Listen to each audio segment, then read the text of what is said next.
Hey guys, it's Hunter here, and I'm back with another list. This time I'm doing the top 10 defenses, and just this is my projections, like who are they going to fall in top 10, who's going to make it. And let's kick it off. Number 10, the Tampa Bay Buccaneers.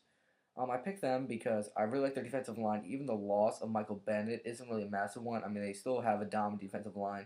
Gerald McCoy, DeQuan Bowers, and Adrian Claiborne, I think are going to be a great force. Not really, I don't really know who the fourth defensive lineman, defensive tackle is going to be. Regardless, these guys are still going to be a great front just by themselves. I like Levante David and Mason Foster, part of the linebacker set. They're above average, but what makes it seem so deadly for this upcoming season is they have Mark Barron from last year, but they have three new guys. They have All-Pro Deshaun Goldson. They have arguably the best cornerback in Darrelle Revis, and they drafted Jonathan Banks. And that being said, they still have Rondé Barber, who is very experienced. He's almost like a Charles Woodson kind of player, and he can be your safety, he can be your nickel, he can be your corner, he can do anything you want.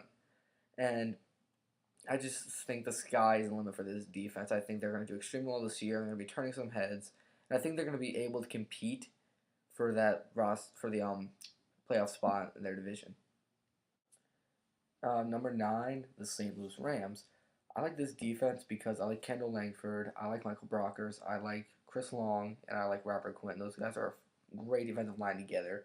They're all pretty young, except for Chris Long, but even still, his playing's not diminished anyway, and I think that this season they're really going to shine. Linebacker set, they have James Laurinaitis. They drafted Alec Ogletree, and I think those two are going to be an amazing pair together in the linebacker set. And their secondary, they drafted T.J. McDonald, who I think will be a pretty solid starter. But their secondary, in terms of their strengths, is their cornerbacks with Janoris Jenkins and Cortland Finnegan. They did lose Bradley Fletcher, but even still, they still have Tremaine Johnson, and he's going to be a pretty good nickel as well. But Janoris Jenkins, he's going to be doing a lot of developing this year. He did extremely well getting the ball and scoring, and Cortland Finnegan's strength is being just in your face, getting you angry, and being a very physical corner. I think those two are a very good cornerback tandem. And I think overall this defense is solid. And I think it's more of a developing thing than heading into the end of the season. Heading into the season, very good. I think they're going to develop from last year's team and be extremely good this year. Number 8, the Chicago Bears. Although they did lose their leader and Brian Urlacher, they still have Lance Briggs. They drafted John Bostic, who I think will be a pretty good linebacker. They signed DJ Williams in his replacement, and he's pretty much the same guy as Brian Urlacher was this year. I will say Brian Urlacher has a much better career, hands down. But in terms of the player Brian Urlacher is now, DJ Williams is better. So that's an improvement, actually. They do lose Nick Roach, but he wasn't that major factor to begin with. I still absolutely adore and love the tandem of Tim Jennings and Charles Tillman. They're extremely good. I think they're the best in the league. And they improved the safety play by signing Tom Zbikowski. And if they can get Israel Adonijah back a part of the roster, I think him and Julius Peppers alone will just dominate the defensive line. And number 7, the Baltimore Ravens. Even with the loss of Kerry Williams, Ed Reed, and Ray Lewis, they actually improved that position. I mean, they drafted Matt Elam and Arthur Brown, so right there you replaced Ed Reed and Ray Lewis for the next 10, 15 years. They signed Michael Huff. They signed Elvis Dumerville. They signed Chris Canty, who's not really a part of that, but he's an improvement on the defensive line. He surely has a lot of talent and a lot to provide to the team. They also signed Rolando McClain, which is tremendous. I mean, you have Arthur Brown, Rolando McClain, and Jameel McClain on the inside. That is just amazing. Then you have Elvis Dumerville, which I no doubt believe that they'll convert him back to linebacker. I mean, he can't be a defensive end, a 3-4 defensive end. You can't. At what, 250 pounds? 250, 260. It just can't happen. They still have veterans Ladarius Webb, Corey Graham, Jimmy Smith, Haloti Nagata. Haloti Nada. I like to say that. I don't know why. It's just the G or whatever. And Terrell Suggs and Courtney Upshaw. So this defense is still stacked on paper, and I think they'll still play at an extremely high level. I mean, they're getting Terrell Suggs back. He'll be healthy for this season. And they did extremely well in bringing in new and improved talent. And number 6, I have the Houston Texans. I like this team because I thought they really hit on the draft with drafting DJ Swearing at strong safety.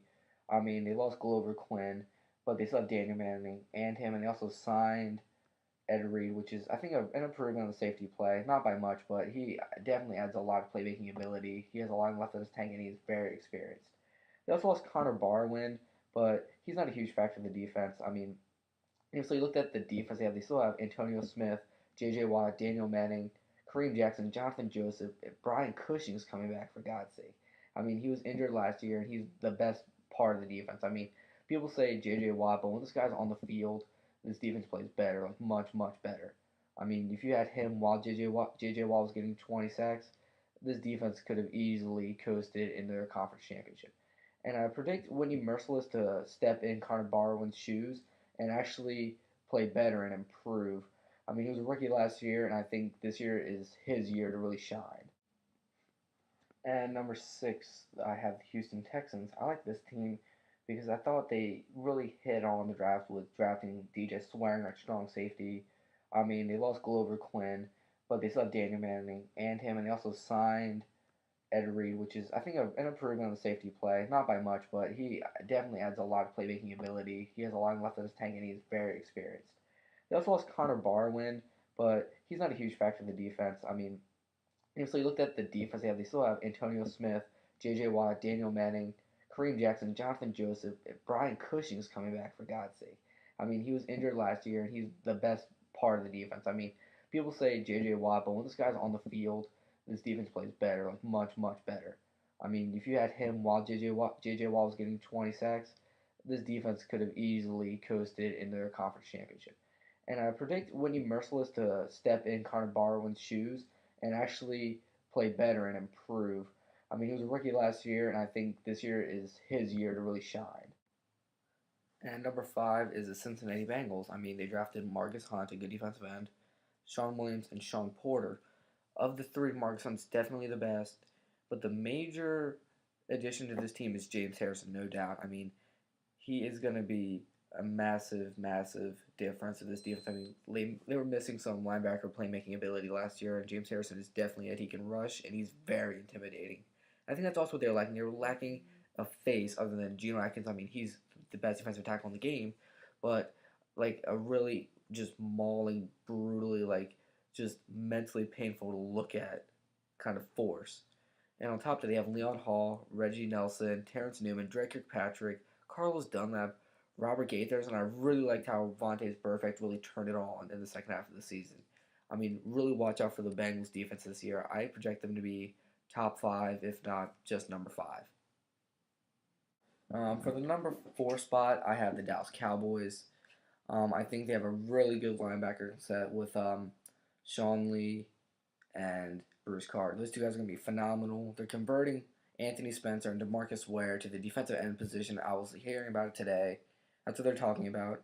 And their defensive tackles are going to be Jay Radcliffe and Jason Hatcher, which I think that's going to be so stout. You have Anthony Spencer, Jay Ratliff, Jason Hatcher, and DeMarcus Ware. That's incredible. And then you have so much speed with Bruce Carter and Sean Lee.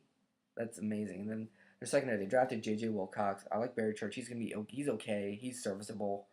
And then their cornerbacks, they have Brandon Carr.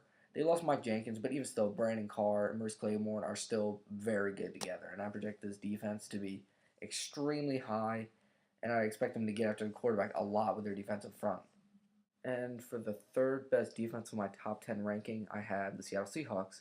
I love the additions of Michael Bennett and Cliff Averill, while you also still have Chris Clemens, another dominant defensive end who was injured last year, but he's coming back. He's going to be fresh. You have Bruce Irvin, who's just, I mean, the dude ran a 4.4, 4.5. The dude is incredibly fast for a defensive back. I mean, that defensive back. On the defensive side of the ball, he's a linebacker slash defensive end, and he's flying fast. I like Bobby Wagner, Leroy Hill. He's kind of getting up there, but he's still reliable. And their secondary is tremendous. I mean, they have the best secondary in the NFL. Cam Chancellor, Earl Thomas, Brandon Browner, Richard Sherman. I mean, that is just incredible. I like the drafting of Jordan Hill. He's going to be a pretty good player for them, and I think they needed that because their defensive tackle position is getting kind of old. But in terms of this upcoming season, I think they're going to be just as dominant as they were last year, if not even more, just by the adding of those two defensive ends. And I have the second best defense for the upcoming season being the Denver Broncos. I mean, they drafted Sylvester Williams and Kayvon Webster, the cornerback. They're adding a lot of depth to their secondary. I think their safety play is gonna be a little bit weak unless they convert Chan Bailey back there. And I think he doesn't want to move back there, but the cornerbacks they have are tremendous, and they need a safety. And he can do both. I mean, just put him back there, and he'll do well. Will they get Dwight Freeney? It seems like it. It seems inevitable, and they're just prolonging it. But anyway, let's move on. They signed Terrence Knighton. They also signed Sean Phillips, which is just a tremendous addition to their already talented linebacking set. They also signed DRC Dominic Rogers Cromartie, who is a pure man-to-man corner. I think he'll probably be a nickel because he's just so fast, and he's kind of a risk being on the field all the time because he's not very good against the run, but he's a very good guy in coverage. And when you look at their defense as is, prior to all these things, they had Chan Bailey, Chris Harris, Derek Wolfe, Robert Ayers, Wesley Woodyard, Von Miller, and Joe Mays. That is just tremendous. Although they did lose Tracy Porter, whatever, that's not a big loss. Ellis Dumerville, they replaced him, Sean Phillips, and DJ Williams, not a huge loss either. I mean, that is a tremendous loss, but when you still have Joe Mays, and I think Joe Mays is a very good player, I just don't see their losses being massive ones.